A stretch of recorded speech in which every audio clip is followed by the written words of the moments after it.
Danes je z nami Sašo Repas, no, po priimku verjetno že veste, da ima povezavo z našim klubom, ker je oče Žige Repasa, pa tudi Jana, ki je bil včasih naš član, zdaj pa igra za Maribor. Seveda si bo Sašo v naslednjem tednu na Malti ogledal kar 2 tekmi in na obeh bosta igrala njegova sinova za različna kluba. Sašo, dober dan. Dober dan, pozdravljeni. Ja, jaz mislim, da je to kar nek edinstven dosežek, bom rekel, v Sloveniji, da ima foter 2 sinova, oba nogometaša in oba bosta naslednji teden igrala evropsko tekmo. Ja, jaz v bistvu kaj takega nisem pričakoval, moram reči, ne, ampak sem pa zelo vesel. No. Tako da se je glih, bom rekel, izšlo, da imamo v istem tednu tekmo evropsko, pa na istem kraju. Tako da sva mogla to nekako izkoristiti. Se pravi, z ženo bosta šla na Malto. Tako. In prvi, ki bo prvi žreb, nekako se je izkazal, en teden bo nekdo igral, en teden drug.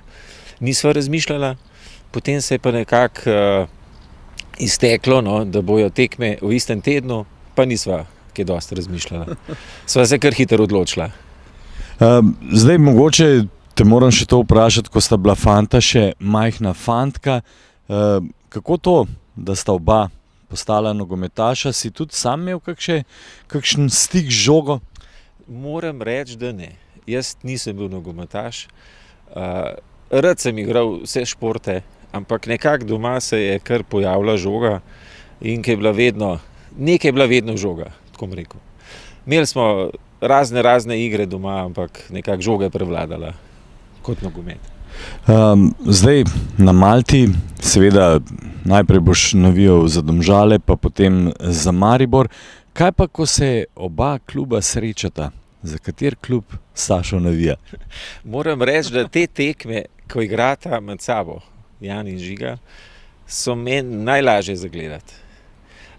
Ko ima Maribor žogo, bom za Maribor gledal, ko bo Domžale za Domžale, se pravi, prvoščam obema in tudi kjerkoli ekipa zmaga, sem zadovoljen. Kako sta pa ona dva med sabo, a sta zdaj brata, tekmeca, a se kaj špikata, ko se vi recimo na družinskem kosilu dobite? Ja, se. Zelo sta tekmovalna, en proti drugem in vsak hoče nekako pokazati se najboljš. Se pa seveda, kakšen dan prej se je malo špikata, obvezno. Zdaj, žal moram reči, ne, tako Domžale kot Maribor doma nista dosegla najboljšega rezultata. Kako pa ti gledaš na prihajajoči tekmi na Malti? Ja, če me ljudje poznajo, vejo, da ne bom jaz kar zlepa obupal in tudi fanta nikoli nista in tudi v tem primeru razmišljam, da je možno premagati. Se vem, žoga je okrogla in je vse možno. Tako da jaz pričakujem pozitiven rezultat. Sašo, naj bo tako. Hvala, ker si bil naš gost. Ja, z veseljem. Lep pozdrav.